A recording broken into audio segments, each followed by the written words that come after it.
Subscribe कीजिए YouTube channel हैदरवाइज और bell icon के बटन को जरूर दबाइए ताकि अगली वीडियो का नोटिफिकेशन आपको मिल सके।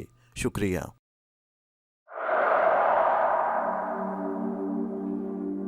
जिस वक्त मैं आखिरी ट्यूशन पढ़ाकर निकला तो मेरे सर में शदीद दर्द हो रहा था। थकन और कोफत से मेरी बुरी हालत थी। रात के 11:30 बज रहे थे और नींद से मेरी आंखें जल रही थीं। यहाँ से मुझे घर पहुँचने में तकरीबन 1 घंटा लगता था। 12:30 के आसपास घर पहुँचने के बाद मुझे खाना खाकर जल्दी ही सोना होता था, क्योंकि सुबह 6 बजे मुझे फिर जागना होता ताकि मैं तैयार होकर स्कूल पहुँच सकूँ, जहाँ मैं मैथ का उस्ताद था। अब तक आपको तो अंदाज़ा हो गया होगा कि मेरा ताल्लुक एक सफ़ेद पोश घराने से है, जहाँ अमूमन लोग अपनी बका और फना की तगोदो में मसरूफ़ रहते हैं। मेरा भी कुछ यही हाल था। वालिद साहब सादा तबीयत के आदमी थे। ले दे के पूरी ज़िंदगी में 80 गज़ का मकान जोड़ पाए। हालांकि वो जिस महकमे से वाबस्ता थे, चाहते तो बहुत कुछ कर सकते थे, लेकिन उन्होंने ऐशो आराम पर अपनी ईमानदारी को फ़ौक़ियत दी, जिसका नतीजा ये था कि मुझे दिन में 16 घंटे स्कूल और ट्यूशन में सर खपाना पड़ता। तब कहीं जाकर महीने बाद कुछ माकूल रकम हाथ आती थी। बड़े भाई अपनी जिम्मेदारियों को निभाने के बजाय पसंद की शादी करके अलग हो गए थे। मेरी आमदनी के अलावा अब्बा की पेंशन और ऊपरी मंजिल जो हमने किराए पर दी हुई थी, इससे कुछ रकम हाथ आती थी, जिससे घर चल रहा था। मैं घर में सबसे छोटा था। मुझसे बड़ी 3 बहनें, जिनमें से 2 की शादी हो चुकी थी।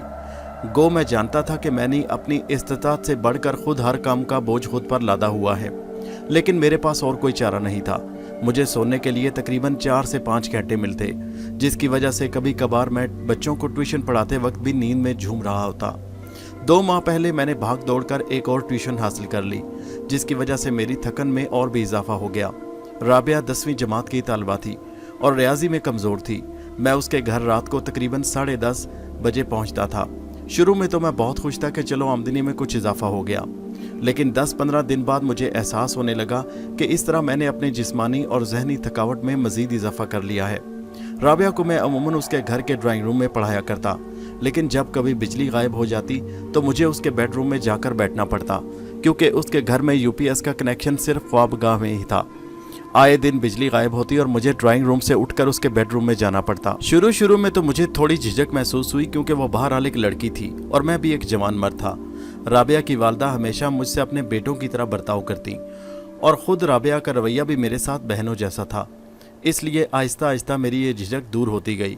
उस रोज़ मुझे 2 जगह ट्यूशन से फ़ोन आ गया कि आज उनके यहाँ कोई दावत है और एक को कहीं जाना है, इसलिए मैं पढ़ाने ना आऊँ। मैंने सुकून का सांस लिया कि आज जल्दी घर पहुँच सकूँगा। कभी कभार ऐसा हो जाता कि किसी ट्यूशन से फ़ोन आ जाता, किसी ज़ाती काम की वजह से आज वो ट्यूशन नहीं पढ़ सकेंगे। ऐसी सूरत हाल में मेरे लिए ये अय्याशी होती, जल्दी घर पहुंचकर ज़रा अच्छी नींद ले लूं। और आज तो ट्यूशन से छुट्टी मिल गई थी। मैंने राबिया की वालदा को फ़ोन किया कि अगर मैं आज जल्दी आ जाऊं तो कोई बात तो नहीं। उन्होंने हामी भर ली। मैं बाकी ट्यूशन पढ़ाकर खरामा राबिया के घर की तरफ चल पड़ा। अभी मैं ड्राइंग रूम में आकर बैठा ही था कि लाइट चली गई। कुछ देर बाद राबिया के भाई ने आकर मुझसे कहा मैं बेडरूम में ही बैठ जाऊं। मैं हस्बत तवक्को तैयार बैठा था। उसके कहने पर मैं उठकर बेडरूम में आकर बैठ गया। मेरी नशिस्त अमूमन बिस्तर के बाएं तरफ मौजूद सोफे पर होती। बिस्तर के दाएं जानिब एक कद-आदम अलमारी थी, जिसके आईने में मुझे अपना अक्स वाज़ेह नजर आता। राबिया ज़्यादातर मेरी दाएं जानिब बैठा करती। मेरे बाएं हाथ की जानिब एक छोटा सा स्टोर था, जिस पर हर वक्त पर्दा लटका रहता था। मैं हस्बे मामूल अपनी जगह पर जाकर बैठ गया। कुछ ही देर में सर में शदीद दर्द होने लगा। पहले तो मैंने गौर नहीं किया, लेकिन जब दर्द बढ़ने लगा तो मुझे हैरानी हुई। आज तो मेरी मसरूफियत भी कुछ ज़्यादा नहीं थी और घर में दाखिल होते वक्त भी मैं हशाश बशाश था। शायद मुसलसल थकन और काम ने मेरे एसाब को मुतासिर करना शुरू कर दिया था। लगता है किसी डॉक्टर को दिखाना पड़ेगा, मैंने दिल ही दिल में सोचा और हाथ से माथे को मसलने लगा। इसी असना में राबिया आ गई और मैं सर दर्द को भूलकर उसे पढ़ाने में मसरूफ हो गया। ट्यूशन से फारिग होकर जब मैं राबिया के घर से बाहर निकला तो हवा के एक फरहत बख्श झोंके ने मेरा इस्तकबाल किया। मैंने खुद को अपने आप को बहुत हल्का फुल्का महसूस किया। शायद कमरे में हबस था, जिसकी वजह से मेरी तबीयत घबरा रही थी। घर पहुंचकर पहले मैंने अच्छी तरह शावर लिया, फिर खाना खाकर सर दर्द की गोलियां पानी के साथ निगल लीं। अभी मैं कमरे की लाइट बुझाकर सोने के लिए लेटा था कि घर के बैरूनी दरवाजे पर दस्तक हुई। दस्तक बहुत जोर की थी। मैं दस्तक पर कोई तवज्जो दिए बगैर आंखें बंद किए लेटा रहा। चंद लम्हों बाद फिर किसी ने दरवाज़ा खटखटाया। इस बार आवाज़ बहुत बुलंद थी। मैंने झंझला कर करवट बदली और अपने कानों पर तकिया रख लिया। कुछ देर बाद बहन ने कमरे के दरवाजे पर आकर बताया कि मेरा कोई दोस्त बाहर खड़ा है और मुझे बुला रहा है। मना कर दो उसे, कह दो अभी घर में मौजूद नहीं मैंने लेटे लेटे झिंझला कर कहा। कैसे मना कर दूं, तुम्हारी मोटरसाइकिल बाहर खड़ी है, तुम खुद उठकर मना कर दो, उसने खुश्क लहजे में कहा और वापस मुड़ गई। मैं चंद लम्हे बिस्तर पर लेटा तिलमिलाता रहा, फिर किसी तरह खुद पर जबर करके उठा और पैरों में चप्पल डालकर बाहर निकला। दरवाजे के पास ही रशीद मेरा मोटरसाइकिल पर दोनों पैर लटकाए मजे से विराजमान था और अपनी ही धुन में कोई सीटी बजा रहा था। रशीद को देखकर मेरा मुंह बन गया। रशीद इसी मोहल्ले में रहता था और हम दोनों बचपन से एक दूसरे को जानते थे, लेकिन रशीद से मोहल्ले के सभी लड़के कतराते थे। जब वो दोस्तों में आकर बैठता था तो सारे दोस्त थोड़ी थोड़ी देर बाद बहाने बनाकर उठना शुरू हो जाते और मुसीबत में वो दोस्त फंसता जो आखिर में अकेला रह जाता। रशीद का दिल बुरा नहीं था, लेकिन उसकी दिमाग खाने की पुरानी आदत थी। साथ ही वो दोस्ती के नाते दोस्तों की चीज़ों पर अपना पूरा हक समझता था और किसी भी दोस्त से कोई भी कीमती चीज़ धड़ल्ले से मांग लेता। शायद ये भी गवारा करने के काबिल था, लेकिन इस्तेमाल के बाद वो चीज़ जिस हालत में मिलती उसे देखकर सब्र ही करना पड़ता। इससे पहले अपनी चीज़ वापस हासिल करने के लिए रशीद के घर के काफ़ी चक्कर लगाने पड़ते। वहाँ रशीद के अब्बा अलग झेलने पड़ते। जो ही कोई दोस्त रशीद के घर पहुँचता तो अंदर से उसके अब्बा चिल्लाना शुरू कर देते कि कैसे आवारा लड़कों को दोस्त बना रखा है, हर वक्त बेवक्त घर पहुँच जाते हैं। इन दोस्तों की सोहबत में पड़कर रशीद दिन ब दिन बिगड़ता जा रहा है। दोस्त शर्मिंदा होकर वापस आ जाते थे, मगर मजाल है जो किसी ने भी रशीद को शर्मिंदा देखा हो। यही वजह थी कि उस वक्त रशीद को दरवाजे पर देखकर मेरा मुंह बन गया। अरे बिलाल, कहाँ गायब हो इतने दिनों से? कल भी घर के 2 चक्कर लगाकर गया था, लेकिन तुम नहीं मिले। बड़ा ज़रूरी काम था तुमसे। आज तुम्हारी बाइक बाहर खड़ी देखी तो मैंने सोचा कि आज तुम घर पर होगे। रशीद मुझे देखते ही बाइक से छलांग लगाकर उतरा और बगैर वक्फे के बोलता चला गया। मैंने ज़ेरे लब बुड़बुड़ाया, आज बुरे फंसे। क्या कह रहे हो? ठीक से सुनाई नहीं दिया, उसने चौंक कर कहा। यार गले का इन्फेक्शन हो गया है, आवाज़ नहीं निकल रही, मैंने फंसी हुई आवाज़ में कहा। ओहो, गले का डाइसेक्शन हो गया है और तुमने मुझे बताया भी नहीं, लेकिन टांके तो नजर नहीं आ रहे। रशीद ने गौर से मेरे गले की तरफ देखते हुए कहा। मेरा डाइसेक्शन क्यों होगा कमीने? जा पहले अपना पोस्टमार्टम करवा, धरती से कुछ बोझ तो कम हो। मैं आवाज़ को मजीद फंसाकर बोलते हुए कहा कि रशीद की समझ में कुछ ना आ सके। तुम्हारा गला तो बहुत बुरी हालत में है। मेरे सामने एक जानने वाले बहुत पुराने हकीम साहब हैं, कहो तो तुम्हें उनके पास ले चलूं, रशीद ने हमदर्दाना लहजे में कहा। उल्लू के पट्टे, कब्रिस्तान का पुराना गोरकन भी मेरा जानने वाला है, बोल तो तेरी कब्र भी खुदवा दूं, मैंने जल कर उसी तरह फंसी हुई आवाज़ में कहा। भाई तुम क्या कह रहे हो? मेरी समझ में तो एक लफ्ज़ नहीं आ रहा, रशीद ने उलझे हुए लहजे में कहा। लगता है तुम्हें तकलीफ हो रही है, चलो मैं फिर आ जाऊंगा, वैसे बड़ा ज़रूरी काम था तुमसे, अगर 1-2 दिन के लिए तुम्हारी। रशीद ने सर खुजाते हुए कुछ कहना चाहा, मगर मैं उसका मुद्दा समझ गया। उसकी बात पूरी होने से पहले ही मैंने ज़ोर ज़ोर से खांसना शुरू कर दिया। मेरे इस तरह अचानक खांसने से रशीद घबरा गया। अच्छा चलो कोई बात नहीं यार, मैं वसीम से पूछ लेता हूँ, तुम्हारी तबीयत तो बहुत ख़राब लग रही है, रशीद ने बौखला कर कहा। मैंने चेहरे पर सख्त तकलीफ का आलम तारी करते हुए उसका हाथ मिलाया और मजलूम मुंह बनाकर वापस घर में आ गया। दरवाज़ा बंद करते ही मेरी नज़र अपनी बहन पर पड़ी, जो दरवाजे के पीछे खड़ी मुंह छुपाए हंस रही थी। मैं उसे घूरता हुआ वापस अपने कमरे में जाकर सोने की कोशिश करने लगा। अगले रोज से फिर इस तरह मसरूफियत का आगाज़ हो गया। रात को जब मैं घर पहुंचता तो इस कदर थका हुआ होता कि अगले रोज़ जागने के ख्याल से कोफत होने लगती। सुबह वक्त पर उठना कम अज़ कम मेरे लिए तो बड़ा दिल गुर्दे का काम था। अब अक्सर ऐसा होने लगा कि सारा दिन गुजारने के बाद जब राबिया को ट्यूशन पढ़ाने पहुंचता तो मेरी हिम्मत जवाब दे जाती। उसके घर की घंटी बजाते ही मैं दिल ही दिल में दुआएं कर रहा होता कि आज वो घर पर ना मिले। कभी किसी को दरवाज़ा खोलने में खुद देर होती तो मैं सोचता कि अच्छा मौका है, चुपके से वापस चला जाऊं, कल आकर कहूँगा कि मैं तो आया था मगर किसी ने दरवाज़ा ही नहीं खोला। मगर हकीकत ये थी कि ये सब महज तसल्लियाँ थी और मैं उनमें से कुछ भी नहीं कर सकता था। बाहैसियत उस्ताद मेरी एक साख थी और इसमें रहने के लिए मुझे साख को बरकरार रखना ज़रूरी था। राबिया को इसकी ख्वाबगाह में ट्यूशन पढ़ाते वक्त जब मेरी नज़र अलमारी के कद आवर आईने में मौजूद अपने अक्स पर पड़ती तो मुझे अपना चेहरा शदीद वहशत ज़दा और बरसों का बीमार मालूम होता। हाँ, अलबत्ता उसके घर से बाहर निकलते मैं खुद को हल्का फुल्का महसूस करने लगता। शायद घर लौटने की तमानियत का एहसास था। लेकिन कुछ रोज़ बाद मेरे साथ यके बाद दीगरे ऐसे वाक़यात पेश आए जिन्होंने मेरी ज़िंदगी को तहवाला करके रख दिया। उस रोज़ हस्बे मामूल राबिया को ट्यूशन पढ़ाते वक्त मैं थकन और नींद से बेहाल था। राबिया को मैंने कुछ सवाल हल करने के लिए दिए और वो सर झुकाए उन्हें हल करने में मसरूफ़ थी। उसे देखते देखते मुझे कुछ देर के लिए ऊँघ सी आ गई और मैं बैठे बैठे आंखें बंद करके सोने लगा। न जाने मैं कितनी देर इसी कैफियत में बैठा रहा कि अचानक किसी ने मुझे जोर से धक्का दिया और मैं हड़बड़ाकर राबिया पर गिरते गिरते बचा। राबिया भी काम करते करते चौंक गई और सवालिया नज़रों से मेरी तरफ देखने लगी। मुझे मालूम था कि कमरे में मेरे और राबिया के अलावा और कोई नहीं। अगर मेरे ऊँघने के दौरान कोई भी आ जाता तो उस तरह की हरकत नहीं करता, और राबिया की हैरान नज़रों का मतलब यही था कि उसे मेरी ये हरकत समझ नहीं आई। खौफ की एक लहर मेरे जिस्म में सरायत कर गई। मैंने बेख्तियार मुंह ही मुंह में 4 कुल और आयतुल कुर्सी पढ़नी शुरू कर दी। मेरी हिम्मत नहीं हो रही थी कि मैं पलट कर देखता कि मुझे धक्का किसने दिया है। क्या हुआ सर, आप परेशान क्यों हो गए अचानक, और ये आप क्या पढ़ रहे हैं? राबिया से रहा ना गया तो उसने बेचैन होकर मुझसे पूछा। मैंने इशारे से उसे चुप रहने के लिए कहा और मुसलसल मुंह ही मुंह में आयतुल कुर्सी पढ़ते हुए बड़ी मुश्किल से हिम्मत जमा करके पीछे पलट कर देखा। उस वक़्त मुझे जो मंजर नजर आया उसे देखकर मेरी रूह फना हो गई। आज भी सोचता हूँ कि मैं उस वक़्त कमरे से उठकर भाग क्यों नहीं गया। जैसा कि मैंने पहले जिक्र किया था कि राबिया को पढ़ाते वक़्त मेरी पुश्त पर वो स्टोर होता था जिसके दरवाजे पर हमेशा पर्दा लटका रहता। उस वक़्त उस पर्दे के सामने हवा में एक अजीब सी परछाई लहरा रही थी। मैंने आयतें और वजीफ़े मुसलसल पढ़ते हुए गौर से उस परछाई की माहियत को समझने की कोशिश की। आहिस्ता आहिस्ता उसकी साख्त मुझ पर वाज़े होने लगी। ये एक औरत की परछाई थी जिसने लंबा सा सफ़ेद लिबादा पहन रखा था। उसके लंबे बाल उसके चेहरे के चारों तरफ लहरा रहे थे और उसके चेहरे पर शदीद गुस्से और नफरत के आसार थे, और वो बड़ी अजीब सी नज़रों से मेरी तरफ देख रही थी।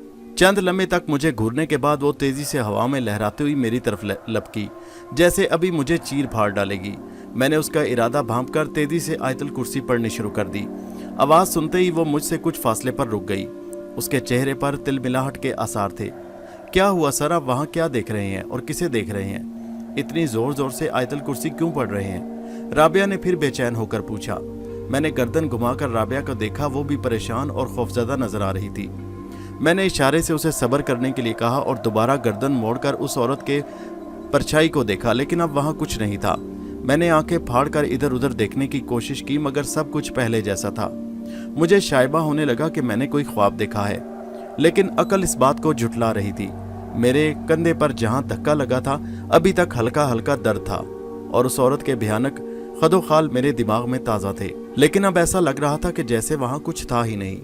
सर बताएं ना प्लीज़, राबिया ने इस बार इल्तिजा अमेज़ लहजे में कहा। मैं कुछ देर उस तरफ देखता रहा कि शायद वहाँ फिर कुछ नजर आए, लेकिन जब मुझे इत्मीनान हो गया कि अब वहाँ कुछ नहीं तो मैंने गहरी सांस लेकर आयतुल कुर्सी पढ़नी बंद कर दी। परेशान होने की ज़रूरत नहीं है राबिया, बस कभी कभार दिल में कोई वसवसा या कोई डरा देने वाला शैतान ख्याल आता है तो मैं इसी तरह आयतुल कुर्सी पढ़ना शुरू कर देता हूँ। अच्छा छोड़ो इस बात को, लाओ कापी दो, ज़रा देखो तुमने सवाल किस तरह हल किए। मैंने बात बदलते हुए उससे कहा। एक तो मैं नहीं चाहता था कि वो खौफजदा हो, दूसरी वजह यह थी कि अगर उसे मेरी बात का यकीन नहीं आता तो मेरा अच्छा खासा मजाक बन जाएगा। लेकिन राबिया मेरे बहलावे नहीं आई। नहीं सर, आप ज़रूर कुछ छुपा रहे हैं, आपके साथ ज़रूर कुछ खिलाफ मामूल बात हुई है जिसकी वजह से आप परेशान हैं। मैं जानती हूँ आपके साथ क्या हुआ, राबिया ने इस बार तेज़ लहजे में कहा। मेरे साथ कुछ नहीं हुआ, बहस मत करो और पढ़ाई पर ध्यान दो। मैंने भी इस बार सख्त लहजे में कहा और उससे कापी लेकर सवालात पर नज़र दौड़ाने लगा। सर आपको कोई पुरस्रार वजूद परेशान कर रहा है ना? राबिया ने गौर से मेरे चेहरे की तरफ देखते हुए कहा, तो मैं ना चाहते हुए भी हैरत से उसकी तरफ देखने लगा। क्या मतलब, मैं समझा नहीं, तुम क्या कह रही हो? मैंने बड़ी मुश्किल से अपनी हैरानी पर काबू पाकर कहा। आपको यहाँ आते हुए भी कुछ ही माह हुए हैं। ये कमरा जहाँ हम बैठे हैं पिछले साल तक सिर्फ स्टोर के तौर पर इस्तेमाल होता था, और इस वक्त से हो रहा है जब से हमने ये मकान ख़रीदा था। ये तकरीबन 10 साल पहले की बात है। पिछले साल जब बड़े भाई की शादी हुई तो एक इजाफी कमरे की ज़रूरत पड़ी और नतीजतन इस कमरे को मेरे बेडरूम के तौर पर मुंतखब किया गया। शुरू में तो सब कुछ ठीक था, मगर आहिस्ता आहिस्ता मुझे एहसास होने लगा कि मेरे अलावा भी कमरे में कोई नादीदा वजूद मौजूद है, और ये एहसास उस वक़्त हो जाता जब मैं स्टोर में कपड़े तब्दील करने जाती। ऐसा लगता जैसे कोई छुप कर मुझे घूर रहा है। मैं शायद इसे अपना वहम समझकर नज़रअंदाज कर देती, लेकिन फिर मेरे साथ गाहे बगाहे पुरस्रार वाक़यात होने लगे। अक्सर मेरी छोटी मोटी चीज़ें गायब होने लगीं, और जब मैं ढूंढ ढूंढ कर थक जाती तो एक आध रोज़ बाद उसी जगह से मिल जाती जहां से गायब हुई थी। रात को सोते वक्त मैं जो चादर ओढ़ती थी वो खुद ब खुद सिरकने लगती, खिड़की और दरवाजे खुद ब खुद बंद और खुलने लगते। मैं इन वाक़यात से बेहद खौफजदा हो गई। میں نے कई बार अम्मी और भाई को इन वाक़यात के बारे में बताया, लेकिन उन्होंने मेरी बात का यकीन नहीं किया। उल्टा मेरे भाई ने मेरा मजाक उड़ाया कि हर वक्त उल्टी सीधी सनसनीखेज कहानियां पढ़ पढ़कर मैंने इन कहानियों को अपने ऊपर सवार कर लिया है। कई बार की नाकाम कोशिश के बाद मैंने घर वालों के सामने इनका तज़किरा करना छोड़ दिया। अब भी आए दिन मेरे साथ कोई ना कोई वाक़या पेश आता रहता है। मैं खौफ से लरसती रहती हूँ कि किसी रोज़ मेरी कमरे से लाश बरामद ना हो। सर प्लीज़ मेरी मदद करें। अगर आपने वाकई कुछ देखा है तो मेरे अम्मी और भाई को बताएं, ताकि उनको यकीन आ सके कि मैं झूठ नहीं बोल रही। बोलते बोलते राबिया की आंखों में आंसू झिलमिलाने लगे। मैं जो पहले ही उसकी दास्तान सुनकर हैरत के समुंदर में गोताजन था, उससे मदद की फरमाइश सुनकर शशोपंज में पड़ गया। मैं तो अभी तक राबिया से ये बात इसलिए छुपा रहा था कि मेरा मजाक न बने, लेकिन उसकी अम्मी से और भाई से जिक्र करके तो उल्टा मेरा मजाक बन ही जाता। लेकिन जो कुछ राबिया बता रही थी उससे तस्दीक होती थी कि मैंने ऊँघते हुए कोई ख्वाब नहीं देखा था, और अभी कुछ देर पहले मेरे साथ जो कुछ हुआ वो 100% हकीकत पर मबनी था। कुछ देर तक तजब्जब के आलम में राबिया को देखते रहने के बाद बिलाखिर मैंने गहरी सांस ली और कहा, ठीक है राबिया, मैं तुम्हें बता ही देता हूँ। अभी मेरे साथ एक अजीब और पुरस्कार वाक़या रुनुमा हुआ। ये कहकर मैंने अपने साथ पेश आने वाले वाक़े की पूरी तफसील बता दी। मेरी बात सुनकर उसकी आंखें हैरत से फैलती चली गईं। ओ मेरे खुदा, तो फिर आपको भी वो वजूद नजर आया? मुझे तो सिर्फ महसूस होता था कि कोई ये हरकतें कर रहा है। सर आप बैठें, बस मैं 2 मिनट में अम्मी को बुला कर लाती हूँ। ये कहकर वो दौड़ती हुई कमरे से बाहर निकल गई। मैंने गहरी सांस लेकर सोफे की पुष्ट से टेक लगा ली और खुद को जहनी तौर पर आने वाली सूरत हाल के लिए तैयार करने लगा। कुछ देर बाद अपनी अम्मी और भाई के साथ राबिया अंदर कमरे में दाखिल हुई। उसके चेहरे पर कोई तासुर नहीं था, अलबत्ता उसके भाई फरमान के चेहरे पर हल्की सी मुस्कुराहट थी, जैसे उसे यकीन था कि ये सब एक मजाक है। जी सर, राबिया बता रही है कि आपके साथ भी कोई पुरस्कार वाक़या पेश आया। राबिया की अम्मी ने सोफे पर बैठते हुए कहा। अलबत्ता अंदाज ऐसा ही था जैसे उन्हें इस बात पर यकीन न हो। जी हाँ, राबिया दुरुस्त कह रही है, मैंने संजीदगी से जवाब दिया। मैं जानता था कि उन्हें इस बात का यकीन दिलाना आसान काम नहीं। सर मैं आपको अच्छा खासा मुतय्यन और मुदब्बर इंसान समझती थी, लेकिन आप भी राबिया के साथ इस ड्रामे में शरीक हो गए। इस तरह की हरकतें तो नौखेज लड़के लड़कियां किया करते हैं ताकि वो दूसरों की तवज्जो का मरकज बन सकें। आपको भला ये सब करने की क्या ज़रूरत थी? राबिया की अम्मी ने हल्की सी तंजिया मुस्कुराहट के साथ कहा, तो मैंने पहले दिल ही दिल में खुद को अच्छा खासा कोसा कि मुझे बिला शुबा राबिया के साथ उसकी बात पर यकीन नहीं करना चाहिए था और ना ही उसके साथ मिलकर ये काम करना चाहिए था। भला मुझे क्या ज़रूरत थी कि मैं उनको बताता फिरूं? फिर मैंने संभल कर मजबूत लहजे में कहा, इस वाक़े से बेशतर राबिया ने मुझसे ऐसी किसी चीज़ का जिक्र नहीं किया। ये तो मुझे आज इस वाक़े के बाद मालूम हुआ कि राबिया भी इन चीज़ों को महसूस करती है। मेरी बात सुनकर राबिया की अम्मी पर कोई ख़ास असर नहीं हुआ। उन्होंने इस तरह तंजिया भरे लहजे में कहा, अच्छा चले ये तो बताएं कि आपके साथ हुआ क्या था। ये सुनकर मैंने उन्हें सारी बात तफसील से बता दी। साथ ही मैंने इस कमरे में आते ही सर दर्द और आईने में नजर आने वाले अपने अक्स का भी किस्सा सुनाया। मेरी मसरूफियत मुझे इजाज़त नहीं देती कि मैं इस किस्म के ड्रामे करता फिरूं, और ना ही ये मेरे मिजाज में शामिल है। मैं जो कुछ कह रहा हूँ पूरी जिम्मेदारी से कह रहा हूँ। अगर आइंदा भी ये वाक़यात पेश आते रहे और मुझे इनसे किसी नुकसान का अंदेशा हुआ तो मैं राबिया को ट्यूशन पढ़ाना छोड़ दूंगा, क्योंकि बहरतौर मुझे अपनी जान अजीज है। लेकिन राबिया तो यही रहेगी ना। आपकी इस लापरवाही से शायद किसी दिन राबिया को शदीद नुकसान उठाना पड़ेगा। ज़रा इस बारे में संजीदगी से सोचिएगा। ये कहकर मैं खड़ा हो गया। मुझे खड़ा होता देखकर राबिया की अम्मी भी खड़ी हो गईं। इस रोज़ घर में आकर काफ़ी देर तक इस वाक़े के बारे में सोचता रहा। पहले तो मेरे दिमाग में यही ख्याल आया कि जैसे तैसे ये महीना पूरा करके राबिया को ट्यूशन पढ़ाना छोड़ दूं, लेकिन कमबख्त ने इस ख्याल पर अमल दरामद करने से रोक दिया। साथ ही मुझे इस बात की तकवीयत भी थी कि अगर मैं वज़ाइफ का विर्द करूं तो ये चीज़ें मुझे कोई नुकसान नहीं पहुंचा सकती, जो मैं अपनी आंखों से देख चुका था। काफ़ी देर की सोच विचार के बाद मैंने ये ट्यूशन जारी रखने का फैसला किया और सर लपेट कर सोने की कोशिश करने लगा। अगले रोज़ जब मैं राबिया को ट्यूशन पढ़ाने पहुंचा तो उसने मुझे ये खुशखबरी सुनाई कि मेरी बातों का थोड़ा बहुत असर उसकी अम्मी पर हुआ था और उस जुमा को वो घर पर कुरान ख्वानी करवा रही हैं, ताकि अगर घर में किसी तरह के बुरे असरात हैं तो वो दूर हो सकें। ये खबर सुनकर मैंने भी सुकून का सांस लिया। इत्तफाक से उस रोज़ लाइट नहीं गई, इसलिए मैं ड्राइंग रूम में ही बैठा रहा। सच तो यह है कि मेरी खुद भी यही ख्वाहिश थी कि मुझे उस कमरे में दोबारा न जाना पड़े। काफ़ी रोज़ इसी तरह खैर खैरियत से गुजर गए। बीच में एक आध बार मुझे दोबारा उस कमरे में जाकर पढ़ाना पड़ा और कमरे में दाखिल होते ही मुझे फिर वही सर दर्द और भारीपन महसूस हुआ जो अक्सर होता था। आईने के अक्स में भी अपनी सूरत परेशान और वहशत ज़दा दिखाई दी, लेकिन इसके अलावा कोई बड़ा वाकया नहीं हुआ, इसलिए मैंने भी इस उलझन का किसी से जिक्र नहीं किया। ये शायद बुध के रोज की बात है। सुबह से ही मतला अबल अरूद था। मैंने सुबह घर से निकलते वक्त दिल ही दिल में दुआ मांगी कि बारिश ना हो तो बेहतर है। मोटरसाइकिल सवार हजरात के लिए अमूमन बारिश बायसे रहमत नहीं बल्कि बायसे जहमत साबित होती है। बारिश के बायस भीगने के साथ साथ मोटरसाइकिल के फिसलने का भी खतरा होता है, और अगर प्लग में पानी चला गया तो बीच रास्ते मोटरसाइकिल बंद। बारिश के रोज तो गोया मोटरसाइकिल मैकेनिक दुकानों पर छुरियां तेज किए बैठे होते हैं ताकि ग्राहकों को हलाल कर सकें। बहरहाल शाम होते होते बादलों ने गरजना शुरू कर दिया। गनीमत थी कि अब तक बारिश शुरू नहीं हुई। रात को जैसे ही मैं राबिया के घर में दाखिल हुआ, लाइट चली गई। फरमान उसके भाई ने हस्बे मामूल मुझे आकर कहा कि मैं राबिया के कमरे में चला जाऊं। राबिया कुछ देर में किचन के कामों से फारिग होकर आ जाएगी। मेरे एहसाब पर इस वक्त बारिश सवार थी। मैं चाहता था कि जल्द अज जल्द ट्यूशन से फारिग होकर घर पहुंच जाऊं, लेकिन मौसम के आसार बता रहे थे कि किसी भी वक्त मूसलाधार बारिश शुरू हो जाएगी। यही सब कुछ सोता हुआ जैसे ही मैं राबिया के कमरे में दाखिल हुआ, खौफ की एक सर्द लहर मेरे पूरे जिस्म में दौड़ गई, क्योंकि राबिया के बेड के ऐन ऊपर हवा में फिर वही परछाई मोहल्लक थी। लेकिन परछाई किसी औरत की नहीं बल्कि किसी मर्द की थी। इस परछाई के ज़ाहिरी खदोखाल बेहद भयानक और दिल दहला देने वाले थे। चेहरा गोया गोश्त का था, लेकिन उसके चेहरे से ट्रक का टायर गुजर गया हो ऐसा लग रहा था। सफेद लंबे लिबादे पर जगह जगह खून के छींटे और धब्बे मौजूद थे। मजमूई तौर पर ऐसा लगता था कि किसी अस्पताल के मुर्दा खाने से कोई एक्सीडेंट शुदा लाश उठाकर मेरे सामने लाई गई हो।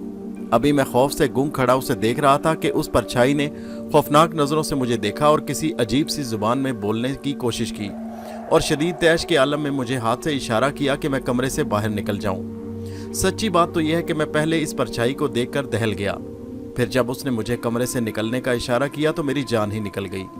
मैं एक लम्हा भी जाया किए बगैर घबरा कर कमरे से बाहर दौड़ा। बाहर आते ही मैंने मुंह में आयतल कुर्सी पढ़नी शुरू कर दी और अपने हवास पर काबू पाने की कोशिश करने लगा।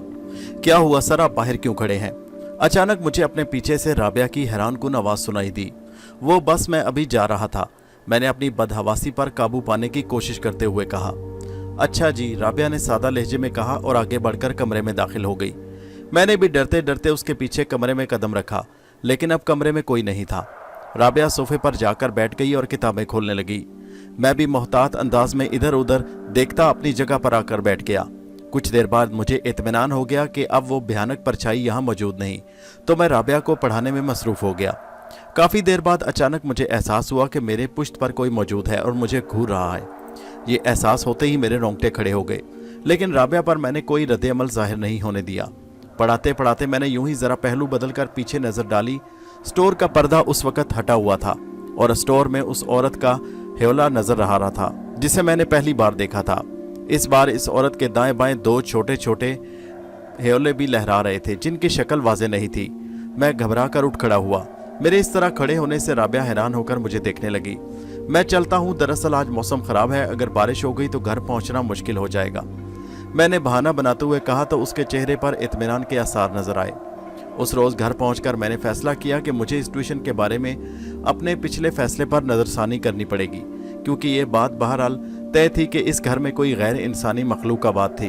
मैं ये नहीं जानता था कि वो जिन्नात हैं, बदरू, असेब, भूत प्रीत या फिर कोई और शैतानी मखलूक, लेकिन उनकी मौजूदगी में मेरे मफाद में किसी तरह नहीं जाती।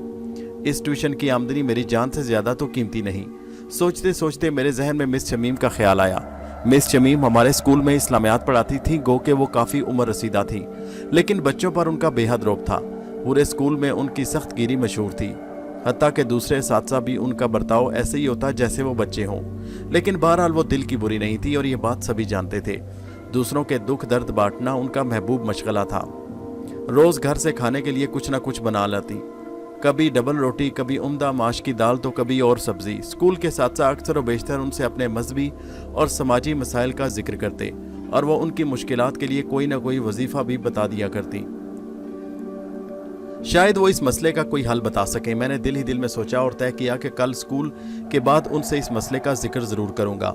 अगले रोज़ स्कूल ख़त्म होने के बाद जब सारे उस्ताद घर चले गए और जो स्टाफ रूम में मिस शमीम के अलावा सिर्फ इक्का दुक्का लोग बाकी थे, तो मैंने मौका देखकर मिस शमीम को इस वाक़े की तफसील बताई। मेरी बात सुनकर वो कौना को हाथ लगाते बोली, तौबा तौबा, ऐसी चीजों से तो दूर रहने में ही आफियत है। छोटे मोटे वज़ाइफ से इनका कुछ नहीं बिगड़ता, बल्कि उल्टा जान के लाले पड़ जाते हैं। मेरी मानो तो फौरन उस घर में ट्यूशन पढ़ाना छोड़ दो।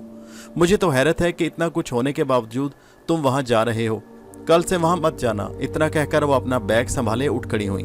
अच्छा, मैं चलती हूँ, कल अल्लाह ने चाहा तो मुलाकात होगी। ये कहकर वो स्टाफ रूम से बाहर निकल गई। मैं वहीं बैठा सोच में डूब गया। सोचा तो मैंने भी यही था कि राबिया को पढ़ाना छोड़ दूं। माफ करना बिलाल, मैं तुमसे कुछ कहना चाहता था। अचानक मुझे जुल्कुरनैन की आवाज ने चौंका दिया। जुल्कुरनैन हमारे स्कूल में साइंस का टीचर था। अभी उसे आए कुछ अरसा गुजरा था, लेकिन अपनी जिंदा दिली पर एतमाद, शख्सियत और पुरखुलूस तबीयत के बायस उसने जल्द ही बच्चों और दूसरे उस्तादों को अपना गर्विदा बना लिया था। वो इस वक्त भी स्टाफ रूम में मौजूद कुछ काम करने में मसरूफ था जब मिस शमीम से बात कर रहा था। हाँ, क्या बात है? मैंने हैरान होकर कहा। दरअसल तुम्हारी और मिस शमीम की बातों की आवाज़ की भनक मुझे भी पड़ गई। माफ़ करना, मैंने नादानिस्ता तुम्हारी बातें नहीं सुनी, लेकिन मैं तुम्हें एक मशवरा देना चाहता हूँ। अगर तुम्हें इरादा इस ट्यूशन को जारी रखने का है तो इस घर में जाने में कोई मज़ायका नहीं। उसने कहा तो मैं उछल पड़ा। तुम्हारी सारी बात सुनने के बाद तुम यही कह रहे हो? मैंने हैरानी से पूछा। अच्छा ये बताओ, उन चीज़ों से तुम्हें कभी कोई नुकसान तो नहीं पहुंचा? उसने इत्मीनान से सीने पर दोनों हाथ बांधते हुए कहा। मैंने कहा नहीं, अभी तक तो कोई नुकसान नहीं। क्यों? उसने मेरी आंखों में देखते हुए सवाल किया। मैं कुछ देर उलझन के आलम में उसे देखता रहा, फिर मैंने कहा इसकी कोई वजह समझ नहीं आ रही। मेरा जवाब सुनकर वो मुस्कुराया। इसकी वजह तुम जानते हो। बकौल तुम्हारे इन चीज़ों के सामने आते ही तुम आयतल कुर्सी और दीगर आयात का विर्द शुरू कर देते हो। यही वजह है कि ये चीज़ें तुम्हें कोई नुकसान नहीं पहुंचा सकती। दूसरी वजह मेरी समझ में ये आती है कि इन चीज़ों का तुमसे कोई झगड़ा नहीं, बस उन्हें अपने मस्कन में तुम्हारा आना जाना पसंद नहीं, इसलिए वो सिर्फ तुम्हें इतना परेशान करते हैं कि तुम उनके पास आना जाना छोड़ दो। अगर तुम किसी दूसरे कमरे में बैठ जाओ तो शायद कोई मसला ना हो। उसने इत्मीनान से तज्जिया करते हुए कहा तो मैं सोच में पड़ गया। यार तुम कह तो ठीक रहे हो, क्योंकि जब तक मैं ड्राइंग रूम में बैठा रहता हूँ उस वक्त तक कुछ नहीं होता। ये तमाम वाक़यात राबिया के कमरे में ही पेश आते हैं। तो फिर वहीं पढ़ाया करो, किसी और कमरे में बैठ जाया करो, साथ ही आयतल कुर्सी का विर्द भी करते रहा करो। शमीम की मैं बेहद इज्जत करता हूँ, लेकिन यहाँ मैं उनसे इख्तलाफ करूँगा कि छोटे मोटे वज़ाइफ ऐसी चीज़ों का कुछ नहीं बिगाड़ सकते। कुरान पाक का हर लफ्ज़ ऐसे सैकड़ों हज़ारों शैतानों पर भारी है, और फिर तुम्हारी नीयत अपनी हिफाजत की है, इन चीज़ों को काबू करने या उन्हें नुकसान पहुँचाने की नहीं। बाकी तुम अपने मामलात के बारे में बेहतर फैसला कर सकते हो। उसने संजीदगी से कहा तो मैंने सर हिला दिया। काफ़ी गौर के बाद मैंने ट्यूशन जारी रखने का फैसला किया, लेकिन साथ ही मैंने सोचा कि अब उस कमरे में बैठकर नहीं पढ़ाऊंगा। उस रोज़ जब मैं राबिया के घर गया तो फरमान मेरा मुंतजिर था। मेरे आते ही सीधा मुझे अपने बेडरूम में ले गया। कहने लगा, सर मैं आपसे कुछ बात करना चाहता हूँ। वो परेशान दिखाई दे रहा था। जी ज़रूर बताइए, मैंने कहा। वो आपने बताया था कि राबिया के कमरे में दाखिल होते ही आपको महसूस हो जाता है कि यहाँ कोई नादीदा कुव्वत है। उसने उसी तरह परेशान लहजे में कहा। जी हाँ, मैंने दुरुस्त कहा था, मैंने जवाब दिया। तो फिर ज़रा बताइए कि इस कमरे में तो आपको कोई ऐसी बात महसूस नहीं हो रही? उसने कहा तो मेरा माथा ठनका। क्यों, आप तो इन चीज़ों पर यकीन ही नहीं रखते, फिर ये सब करने की क्या ज़रूरत है? मैंने कहा। मेरी बात सुनकर उसके चेहरे पर खौफ के आसार नजर आने लगे। वो दरअसल आज दोपहर को मैं इत्तफाकन राबिया के कमरे में गया। वहाँ मेरे साथ भी कमोबेश ऐसा ही वाक़या पेश आया जैसे आपके साथ आया था। उसने कहा। वो वाक़या दोहराने की हिम्मत तो मुझ में नहीं, बस आपसे मैं ये ताउन चाहता हूँ कि आप ज़रा महसूस करके ये बता दें कि इस कमरे में तो कुछ नहीं है। उसने कहा तो मेरी परेशानी पर बल पड़ गए। तो गोया आप मुझे इसलिए यहाँ लाए हैं कि अगर यहाँ कुछ हो तो आपको महसूस हो सके और मैं आपको बता दूँ। आपको अंदाज़ा नहीं कि ये किस कदर दिल दहला देने वाला तकलीफ दे एहसास है। आज से पहले आपकी बहन दिन रात ये तकलीफ झेलती रही, लेकिन आपने इस पर यकीन नहीं किया। आज आपके साथ पहली बार हुआ तो आप खौफजदा हो गए। मैंने तेज़ लहजे में कहा, सर प्लीज़, मुझे अपनी गलती का एहसास है और इसके सदैबाब के लिए मैं हर मुमकिन कोशिश करूंगा, लेकिन आप भी मेरी मजबूरी समझें। मेरी बीवी इन दिनों हामला है। मैं नहीं चाहता मेरी बीवी या मेरे होने वाले बच्चे को कोई नुकसान हो। अपनी बीवी को तो मैंने इसके मेके भेज दिया। एक बार मुझे ये मालूम हो जाए कि घर में कहाँ कहाँ इन चीज़ों का असर है तो हम उनसे बचने की कोशिश करेंगे। उसने इल्तजाई अंदाज में कहा तो मैंने बेख्तियार एक सांस लिया। ठीक है फरमान साहब, मैं देखता हूँ कि मैं आपकी किस हद तक मदद कर सकता हूँ, मैंने कहा और गहरी नज़रों से कमरे का जायजा लिया। इस कमरे में ऐसी कोई बात नहीं थी जो महसूस होती। मैंने नफ़ी में सर हिलाया। फरमान के इसके बाद मुझे लेकर दूसरे ख्वाबगाह में गया, वहाँ भी कुछ महसूस नहीं हुआ। इसके बाद वो मुझे ऊपरी मंजिल के कमरे में ले गया। कमरे में दाखिल होते ही मेरी तबीयत घबराने लगी और सर में दर्द होने लगा। मैंने कमरे से बाहर आकर फरमान को बताया कि इस कमरे में कुछ है। घर का जायज़ा लेने के बाद फरमान ने मुझसे कहा कि आज से मैं राबिया के उस कमरे में पढ़ाने के लिए बजाय फरमान के कमरे में पढ़ा दिया करूं, और अब राबिया भी अपने कमरे में सोने के बजाय अम्मी के साथ सोया करेगी। ये सुनकर मैंने बेख्तियार सुकून का सांस लिया। चंद रोज बाद राबिया ने मुझे बताया कि उसकी अम्मी ने किसी दूर के रिश्तेदार को घर बुलाया था, जो अमल और वज़ाइफ और बद असरात हल करने के लिए ख़ानदान में मशहूर थे। उन्होंने आकर पहले तो पूरे घर का एक चक्कर लगाया और हर कमरे में जाकर कुछ देर पढ़ा, और उसके बाद हिदायत की कि अगली बार उनके आने तक घर के 2 कमरों में जाने से गुरेज करें। ये वही 2 कमरे थे जिनकी निशानदेही मैंने की थी, यानी कि राबिया का कमरा और उसके ऐन ऊपर वाली पहली मंजिल का कमरा। और सर, क्या आपको पता है कि यहाँ पर सिर्फ एक पुरस्रार वजूद नहीं? राबिया ने हैरत से आंखें फैलाते हुए कहा। हाँ, बल्कि 4 हैं, मैंने औरत और उन 2 छोटे ह्योलों का तस्वर करते हुए कहा। जी हाँ सर, मगर आपको कैसे पता चला? उसने हैरत से पूछा। मुझे कई बार वो नजर आए, मैंने जवाब दिया। इसके बाद मैंने उसे पढ़ाने में मसरूफ़ हो गया। अगले रोज़ जब मैं राबिया के घर पहुंचा तो राबिया के साथ फरमान और उसकी अम्मी भी ड्राइंग रूम में आ गए। सर, मैं आपका शुक्रिया अदा करना चाहती हूँ कि आपकी वजह से एक भयानक खतरे का पता चला, और मैं आपसे शर्मिंदा भी हूँ कि उस रोज़ मैंने आपकी बात का यकीन नहीं किया। राबिया की अम्मी ने शर्मनाक लहजे में कहा। आपको आगाह करना मेरा इखलाकी फ़र्ज था और शर्मिंदा होने की ज़रूरत नहीं। मामला ही कुछ नाकाबिले यकीन था, मैंने नरम लहजे में कहा। राबिया ने आपको बताया होगा कि हमने एक साहब से रुजू किया था जो फी सबीलिल्लाह इस तरह के काम करते हैं। आज सुबह उन्होंने आकर घर पर कोई ऐसा अमल कर दिया कि अब वो चीज़ें परेशान नहीं कर सकती। आज से आप बेशक राबिया के कमरे में इसे पढ़ा सकते हैं। इतना कहकर वो उठ खड़ी हुई। राबिया भी मुझे लेकर अपने कमरे में आ गई। मैंने मोहतात नज़रों से कमरे का जायज़ा लिया, लेकिन वाकई हैरत अंगेज़ तौर पर अब कमरे की फ़िज़ा में वो भारीपन और कसाफत मौजूद नहीं थी जिससे मुझे घबराहट और सर में दर्द शुरू हो जाता था। मैंने अलमारी के आईने पर एक निगाह डाली। आईने में मेरा ही अक्स था और इसमें कोई वहशत ज़दा घूरता हुआ चेहरा नज़र नहीं आ रहा था। मैंने इत्मीनान की एक गहरी सांस ली और राबिया को पढ़ाने लगा। ये तकरीबन 1.5 महीने पहले की बात है। मुझे 2-3 दिन से नज़ला और बुखार था, लेकिन उसके बावजूद मैं किसी तरह खुद को घसीटते हुए अपने मामलात जारी रखे था। उस रोज़ राबिया को पढ़ाते हुए मैं सोच रहा था कि एक रोज़ की छुट्टी कर लूँ तो बेहतर है, क्योंकि नज़ला और बुखार से सर और जिस्म में शदीद खिंचाव महसूस हो रहा था। अचानक राबिया ने पढ़ते पढ़ते चौंक कर सर उठाया, जैसे उसे कुछ याद आया हो। अरे हाँ सर, मैं तो आपको बताना भूल गई। वो साहब जिन्होंने हमारे घर पर अमल किया था, उनका पिछले हफ्ते इंतकाल हो गया। राबिया ने बताया तो मेरे हवासों पर जैसे गोया बिजली बनकर गिरी। हाँ, उनकी मौत की वजह समझ नहीं आ सकी। बस सुबह के वक्त तो अपने बिस्तर पर मुर्दा हालत में मिले। राबिया बता रही थी और मेरा दिमाग साएं साएं कर रहा था। तो क्या वो मखलूक भी इस अमल से आज़ाद हो गई? मेरी ये हालत दोबारा उस वजह से तो नहीं हो रही? कहीं वो इस वक्त यहाँ मौजूद तो नहीं? मैंने घबरा कर इधर उधर देखा।